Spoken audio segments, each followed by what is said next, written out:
Sobat Apik, selamat datang kembali di podcast LBH Apik Sulawesi Tengah. Berani melapor itu hebat. Podcast ini bertujuan untuk menyebarkan informasi tentang KBGS dan KBGO secara masif di sosial media. Podcast ini juga didukung oleh Yayasan Gemilang Sehat Indonesia melalui program Generation Gender. Nah, sahabat Apik, hari ini saya Cipta Sakti Parawali dan ada tamu spesial akan menemani Sobat Apik sampai podcast ini selesai. Jadi langsung saja mari kita sambut tamu spesial kita, Ibu Yudi. Mungkin Ibu boleh langsung perkenalan dan juga mengenalkan sedikit latar belakang dari pekerjaan Ibu. Oke, baik. Assalamualaikum warahmatullahi wabarakatuh. Waalaikumsalam. Perkenalkan, nama saya Yudi Riani Firman, SOS MSI.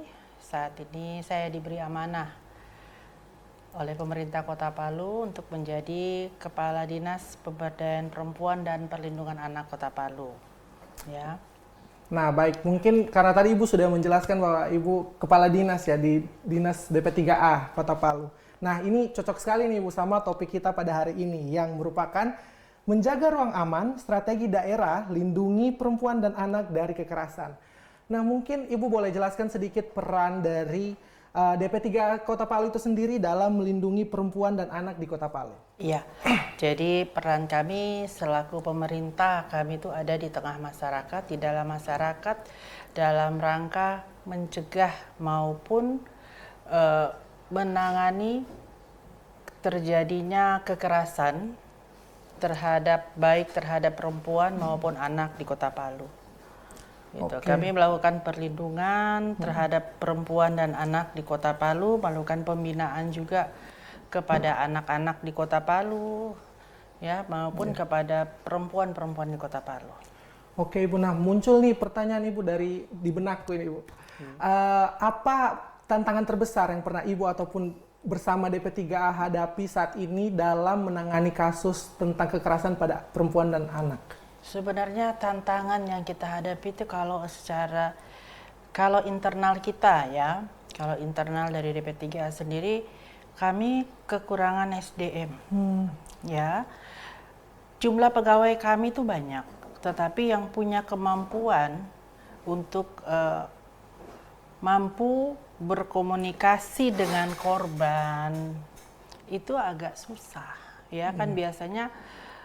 Ya namanya perempuan tidak semuanya kuat, ya kan. Kalau menghadapi korban biasanya kalau korban kekerasan dia datang menangis, dia sudah dengan keluh kesahnya itu, kadang ada pegawai yang takut, ya kan.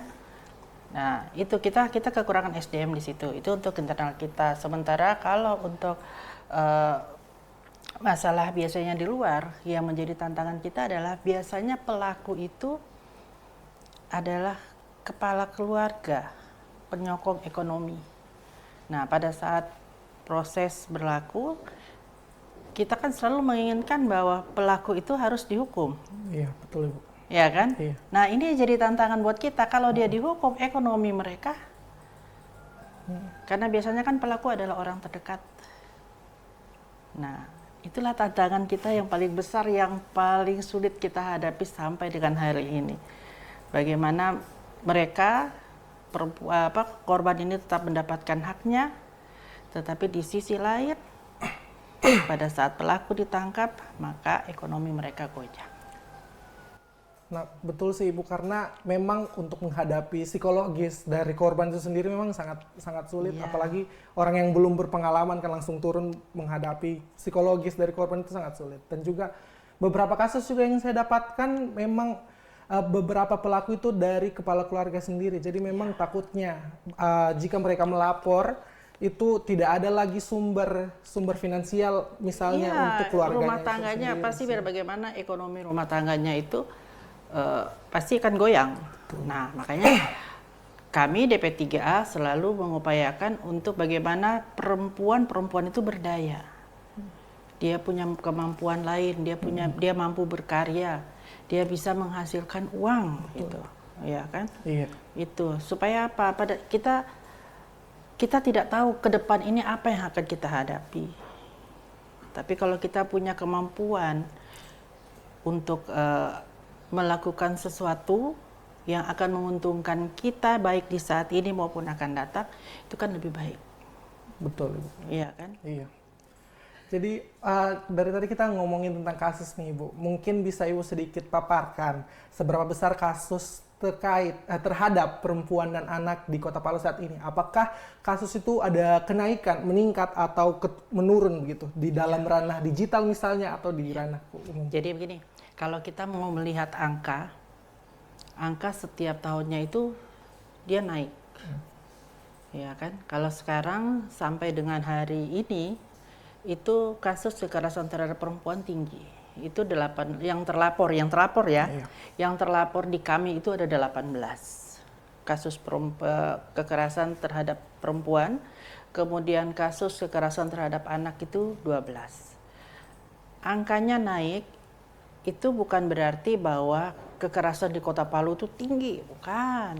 Tetapi itu menunjukkan bahwasanya sekarang kesadaran masyarakat untuk melapor itu ada.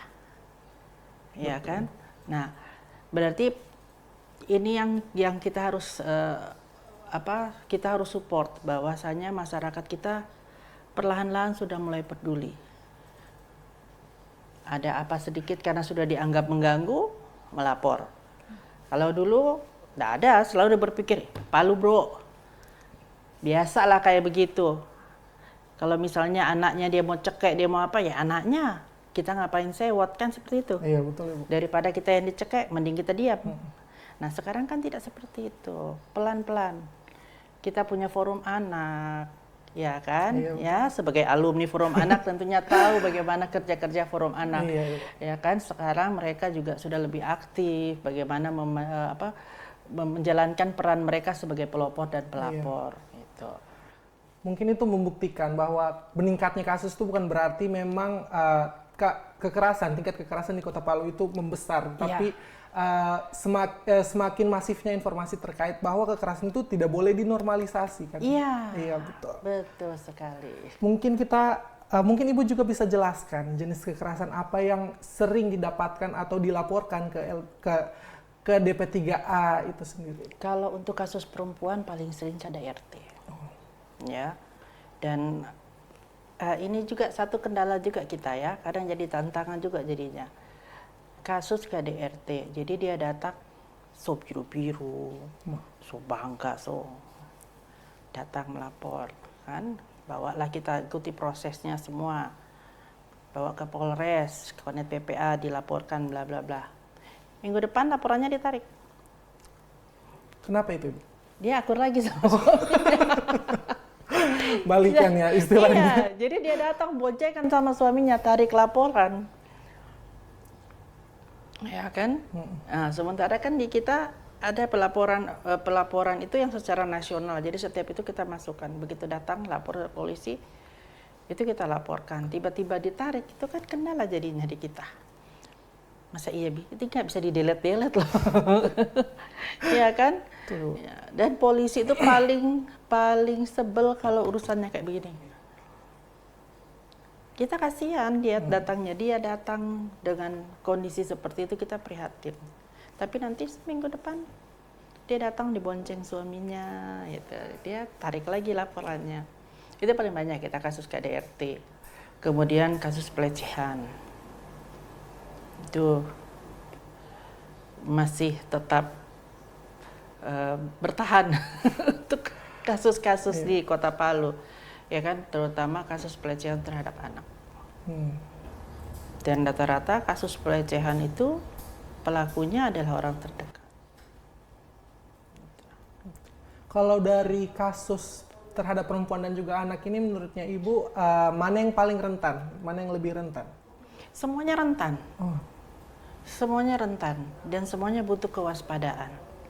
Ya kan, makanya dalam agama itu juga diajarkan selalu ada batasan antara orang tua dengan anak. Pada saat usia sekian itu anak sudah harus pisah, harus apa, itu kan semua sudah diatur dalam agama apapun itu ada, ya kan. Nah itulah kita harus waspada. Kadang kita waspada pun juga bisa kecolongan. Iya betul Ibu. Iya kan. Nah kondisi sekarang Kalau misalnya ibu kerja, bapak kerja, anak dititip, nah itu rawan juga kadang, Iya.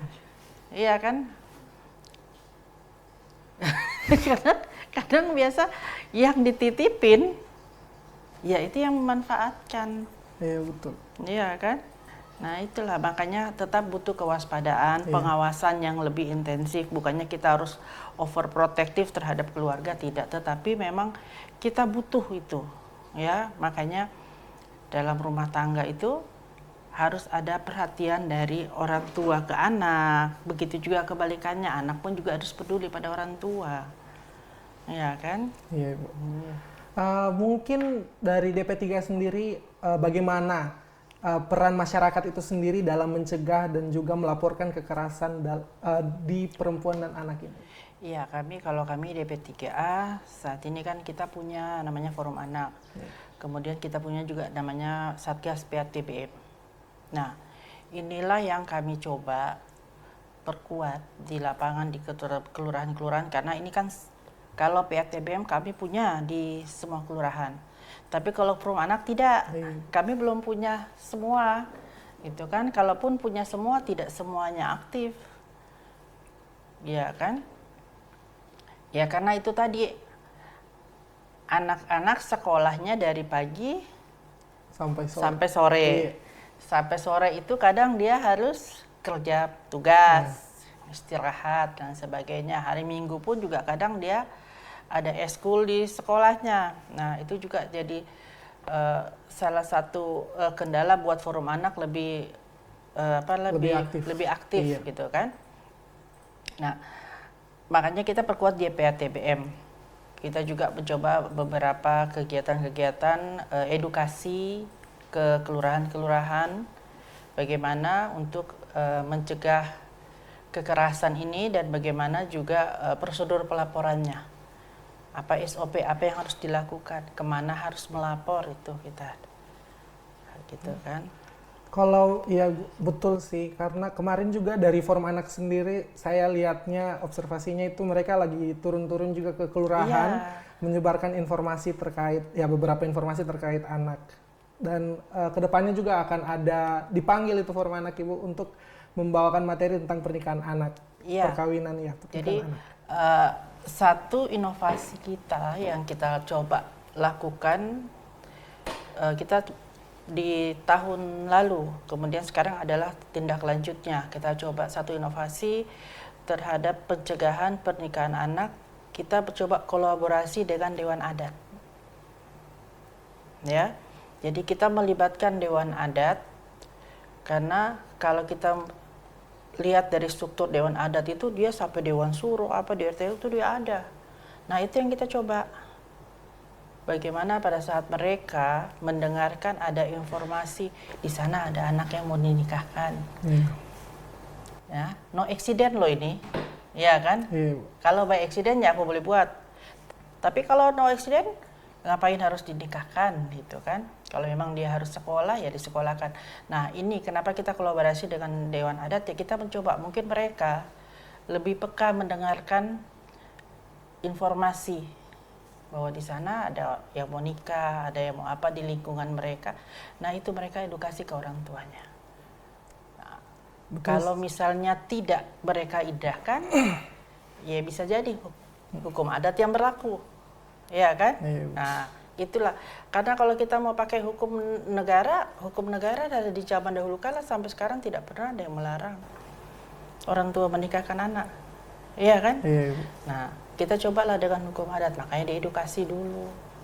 Itu dulu sampai orang tuanya tidak menikahkan anaknya. Kalau memang tetap dia harus menikahkan, ya ada hukum adat mungkin yang bisa membantu untuk anak itu tidak menikah, mencegah gitu loh. Betul sih Bu, karena memang di beberapa daerah dan juga kelurahan itu hukum adat dan ketua adat itu yang masih dipercaya. Iya. Kalau kita di kota Sulawesi Tengah khususnya ya, itu Dewan Adat itu sangat punya pengaruh. Iya.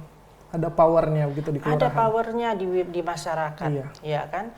Nah, kita orang Kaili juga seperti itu. Kalau misalnya mau pesta, mau apa kan pasti berhubungannya dengan adat. Iya, betul Ibu. Gitu. Makanya kita coba untuk berkolaborasi dengan Dewan Adat. Ya, mudah-mudahan ini bisa jalan dengan baik dan kita juga sudah coba buat modul. Tahun ini kan Pak Wali Kota terpilih itu visi misinya adalah membuat sekolah bukan sekolah rakyat, sekolah keluarga, ya kan? Iya. Nah, ini kan otomatis kalau namanya sekolah keluarga berarti kan DP3 masuk nih dalamnya nih. Nah, kita suruh tahun kemarin itu kita coba buat modul bagaimana pendekatan nantinya kita pada saat memberikan edukasi ke keluarga. Jadi satu suara nih, satu gaya. Iya kan? Jadi nanti jangan pada saat turun dia hanya bercerita tentang pengalamannya, bercerita tentang apa, tidak ada isinya, nggak ada itunya. Jadi kita coba bikin modul supaya semuanya terarah informasi yang diberikan, gitulah. Baik, Ibu, kan kita sudah masuk ke program kerja dan juga kerja-kerja yang akan dicanangkan nantinya. Nah, sekarang juga lagi marak-maraknya dibahas Ibu tentang efisiensi. Apakah efisiensi ini mempengaruhi perlindungan pada perempuan dan anak, kerja-kerja perlindungan perempuan dan anak yang akan dilaksanakan ataupun yang sementara berjalan, Ibu? Ya, sebenarnya kalau mau dibilang pengaruh, tidak pengaruh ya, pasti adalah pengaruhnya. Tetapi kan kita tidak bisa melepas tangan hanya karena kata efisiensi. Efisiensi itu bukan berarti belenggu buat kita untuk tidak melakukan kerja-kerja kita, gitu kan. Jadi kita mencoba memaksimalkan. Ada hal-hal lain yang kita efisiensikan, tetapi kalau khusus untuk pelayanan kepada masyarakat itu kita tidak ada efisiensi. Jadi kita arahkan ke kegiatan lain. Jadi mungkin ya perjadin, ya kita kalau emang nggak terlalu penting nggak usahlah kita coba fokus ke pelayanan. Karena kita Kota Palu. Betul. Ya kan, Kota Palu ini kasus kekerasannya itu cukup tinggi. Yang terlapor saja sudah seperti itu, bagaimana yang tidak terlapor? Ya kan? Nah, makanya kita kata efisiensi ini bukan berarti belenggu buat kita untuk tidak bekerja. Baik, Ibu. Mungkin saya ingin tahu juga apa saja langkah konkret yang sudah dilakukan oleh DP3A Kota Palu itu sendiri untuk mencegah terjadinya kekerasan berbasis gender dan seksual, Bu. Banyak sih yang sudah kita lakukan. Ya kan? Ya, salah satunya adalah kita turun untuk edukasi ke kelurahan-kelurahan, ya kan, kemudian ke sekolah-sekolah. Kita juga melakukan bekerja sama dengan NGO, ya kan. Itu kan NGO cukup banyak membantu kita dalam hal sosialisasi dan edukasi mengenai kekerasan berbasis gender ini. Jadi banyak. Kemarin kita ada juga untuk pembangunan gedung di Universitas Sadulako. Nah, itu kita juga kepada pekerjanya kita berikan edukasi. Nah, untuk bandara juga, perluasan bandara kemarin itu juga kita berikan dia edukasi. Dan kita perkuat lagi bahwasannya karena mereka yang datang ke sini pekerjanya sebagian besar itu bukan orang Palu, ya kita sampaikan juga bahwa kita punya hukum adat di sini. Ya kan? Iya, betul Ibu. Soalnya ada peribahasa mengatakan di mana kita menapak di situ langit yang kita junjung. Iya. Jadi kami banyak terbantukan oleh NGO. Jadi ada beberapa kelurahan-kelurahan binaan, ya, salah satu ya. LBH Apik banyak membantu kita juga, ya kan? Yeah. Ada beberapa kelurahan-kelurahan yang dibantu menjadi binaan LBH Apik, sehingga yang tadinya masyarakatnya vakum, yang tadinya anak-anaknya vakum, sekarang mereka udah mulai paham. Mereka paham apa hak-hak mereka yang harus mereka pertahankan, apa yang harus menjadi mereka perjuangkan dalam hidup ini gitu. Jadi nggak harus cari uang, tetapi ada yang lain yang harus mereka perjuangkan. Mereka jadi paham apa sih arti hidup. Tuh LBH Apik keren loh. Tuh LBH Apik keren memang Ibu. Iya. Nah, mungkin tadi Ibu sudah menyebutkan beberapa kali tentang sistem pelaporan. Nah, mungkin Sobat Apik di rumah ingin tahu bagaimana sistem pelaporan saat ini. Apakah sudah terpadu dengan hukum misalnya, psikologi ataupun ya? Kami sudah sangat terpadu, ya. Jadi pelaporan, kemudian kita penjangkauan korban, kita lihat bagaimana hasil dengan psikolognya kan. Nah, dari psikolognya nanti ketahuan ini kita mau arahkan kemana, laporkan ke kepolisian, kemudian apakah nanti kalau anak jelas kita harus ada pendampingan. Betul. Ya kan, tidak bisa kita lepas dan tidak ada restoratif justice untuk anak. Nah, begitu juga kalau misalnya kasus perempuan, kalau memang kita butuh pendampingan, kita dampingi. Gitu. Dan untuk pendampingan psikolog itu kita gratis. Jadi jangan takut. Nanti saya kalau ke sana nanti saya harus bayar berapa kalau harus melaporkan ini ke DP3. Tidak ada pembayaran 1 sen pun. Apalagi kalau kasus anak, tidak ada biaya 1 sen pun yang kami pungut. Kami juga punya rumah namanya Rumah Aman. Jadi pada saat biasanya kasus-kasus besar yang di mana korban membutuhkan satu tempat yang aman, biasanya kan kalau pelaku belum ditahan, ya kan? Nah itu biasa kan korbannya itu jadi sasaran. Kita punya Rumah Aman. Dan kami memfasilitasi semua kebutuhan dari korban selama di Rumah Aman. Mulai dari sikat giginya, sabun mandinya, lengkap ya, Ibu. Sampai dengan makan 3 kali sehari. Gitu. Baik Ibu, mungkin bisa Ibu beritahukan juga ke Sobat Apik, apakah ada program edukasi atau kegiatan kampanye yang menyasar generasi muda atau masyarakat akar rumput, Ibu? Ada, iya kan? Kami setiap tahun itu melaksanakan, dan itu bekerja sama dengan NGO biasanya, ya kan? Disadari atau tidak itu sudah merupakan satu kegiatan kampanye, ya kan? Ada beberapa NGO yang bekerja sama dengan kami itu banyak membantu kami untuk melaksanakan kegiatan-kegiatan itu. Jadi kalau misalnya kayak WVI itu mereka daerah-daerah agak pinggiran, Salena, kemudian Pontoluan Boya itu. Nah jadi kan kalau kita pemerintah kita nggak bisa merangkul semuanya, karena dibantu, mereka membantu untuk edukasi, mereka membantu untuk kampanye, dan itu keren. Betul, keren sekali. Saya juga ingin tahu karena sekarang kan beberapa kasus itu sering terjadi di ranah online. Apakah Dinas DP3 itu sendiri merespon Ibu tentang kekerasan berbasis gender online atau KBGO? Iya, kami merespon, tapi sampai dengan saat ini di kami DP3 belum ada loh mendapat laporan atau pengaduan langsung terkait kekerasan online itu.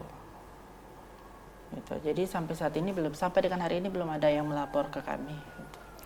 Nah, baik Ibu, mungkin tadi Ibu sudah menjelaskan juga bahwasanya DP3A itu sering berkolaborasi dengan NGO, LBH Apik. Nah, menurutnya Ibu, seberapa pentingkah itu kolaborasi antara dinas pemerintahan dengan NGO? Sangat penting. Kami pemerintah itu mempunyai keterbatasan dalam ruang gerak maupun dalam hal penganggaran. Kita keterbatasan yang tadi SDM, ya kan? Kalau boleh kita kata, kalau LBH Apik kan sebelum menerima anggotanya, dia itunya saringannya, iya sesuai dengan kebutuhannya kan. Beda dengan kami kalau kalau kita di pemerintah kan beda. Nanti setelah kita lantik, besok pelantikan dia hilang. Kan? Nah, jadi dia memang lebih khusus orangnya. Nah, itu memang sangat membantu kami di lapangan.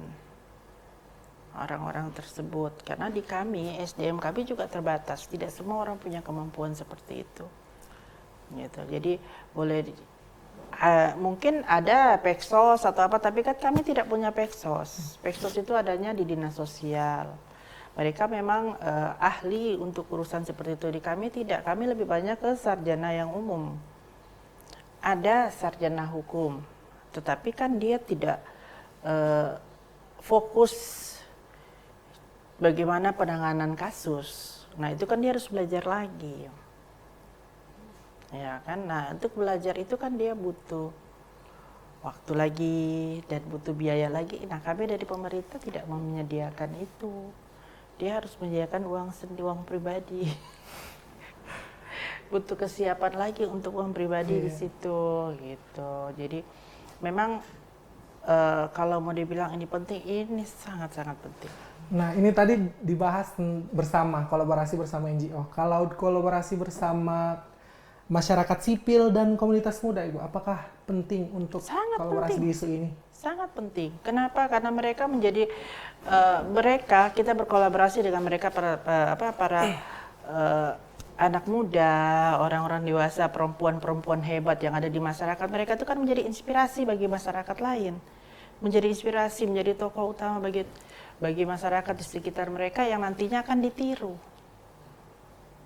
Ya kan, jadi itu kita butuh. Makanya setiap kita turun ke kelurahan, kita selalu mengundang tokoh-tokoh masyarakatnya, tokoh perempuannya. Kenapa? Karena kita anggap mereka berpengaruh di daerahnya dan mereka ya pasti akan menjadi inspirasi buat masyarakat sekitarnya, sehingga kita butuh kolaborasi dengan mereka. Kalau cuma kita turun, orang siapa sih Yudi itu? Nggak ada yang tahu, ya kan? Kita tahu, Ibu. Nah, mungkin Ibu tadi kan penting kolaborasi bersama beberapa organisasi dan juga NGO di luar. Mungkin Ibu boleh sedikit jelaskan bentuk kolaborasi seperti apa yang sudah berhasil atau ingin dikembangkan kembali dari DP3? Sebenarnya kalau mau dibilang berhasil, kita belum adalah titik puas lah kita untuk itu. Karena ini kan kita berjalan. Karena setiap saat pasti ada yang berubah. Dinamikanya itu pasti ada, sehingga kita tidak bilang bahwa ini sudah berhasil, ini sudah belum, karena setiap saat pasti berubah. Nah, kita kolaborasi apa yang kita sudah lakukan ya tadi itu, bagaimana kita mengajak mereka untuk mencegah kekerasan, bagaimana mereka perempuan-perempuan hebat yang ada di lingkungannya itu menjadi inspirasi buat masyarakatnya, bagaimana mereka tingkah laku, ya kan, bagaimana mereka menjadi seorang tokoh perempuan yang mampu menopang ekonomi, ya kan. Nah, jadi kan biasanya ada perempuan tunggal, ibu ya tanpa suami, dia mampu menopang keluarganya. Nah itu kan sebenarnya bagus kan. Nah, entah dia jualan, entah dia apa, bermodalkan dari kemauannya. Itu luar biasa. Jadi kita tidak bisa mengecilkan, oh dia cuma jual ini. Karena saya punya teman, dia cuma jual biapom. Setiap pagi mamanya yang bikin biapom. Dia kredit motor, dia honorer, tadinya dia di kantor wali kota, terus akhirnya dia berhenti karena dia fokus untuk jual biapom. Tadinya dia di kantor wali kota suruh tugas antar undangan. Jadi dia antar undangan sambil bawa biapomnya itu. Mamanya yang bikin. Nah, tahu enggak sekarang? Dia dengan jual biapom, dia punya 2 mobil. Jadi kita tidak bisa mengecilkan segala sesuatu. Dia jual biapom, dia tidak pernah minta modal ke pemerintah atau ke siapapun, tidak. Modal dari 2 kilo tepung terigu. Dia coba jual. Ternyata memang karena mamanya ikhlas, mamanya bagus, laku. Jadi setiap hari itu orang tahu itu biapom Japar. Nah, jadi yang seperti itu menginspirasi, ya kan. Jadi ada juga ya ada yang surabe, ya kan. Jadi orang tahu dia jual surabe dan surabenya enak. Orang cari, orang tunggu dan orang antri. Nah itu kan berinspirasi, gitu loh. Baik Ibu, mungkin Ibu boleh menyampaikan pesan ke seluruh masyarakat terkait bagaimana caranya masyarakat itu menjaga ruang aman untuk perempuan dan juga untuk anak. Mungkin untuk anak muda pesannya Ibu. Untuk anak muda, halo anak muda di Kota Palu, dimanapun Anda berada, jagalah perempuan Anda. Entah itu ibu, saudara, ataupun kekasih Anda. Ya, jaga dan lindungilah dia. Karena sekali Anda menyakiti, itu Anda akan menyakiti semua perempuan yang ada di lingkungan Anda. Ya, lindungi perempuanmu, jagai dia, cintai dia, sayangi dia. Baik Ibu. Mungkin terakhir nih Bu, tadi kan seruan untuk anak muda, sekarang untuk seluruh masyarakat. Apa pesan yang bisa Ibu sampaikan terkait perlindungan perempuan dan anak? Saya mungkin hanya menyampaikan pesan kepada perempuan, ya, perempuan-perempuan yang ada di Kota Palu. Tetaplah berjuang, berkarya, memperoleh apa yang kalian inginkan, ya. Hak perempuan itu sama. Kita mempunyai kesetaraan yang sama dengan laki-laki. Ya, tetap semangat dan selalu menjadi inspirasi. Mungkin tadi pesan yang sangat gong Ibu untuk menutup podcast kita hari ini. Saya ucapkan terima kasih yang banyak sekali untuk Ibu Yudi. Juga untuk teman-teman Sobat Apik di rumah, terima kasih. Jangan lupa video ini di like, kemudian channelnya di subscribe, dan di share juga ke semua teman yang ada. Salam keadilan.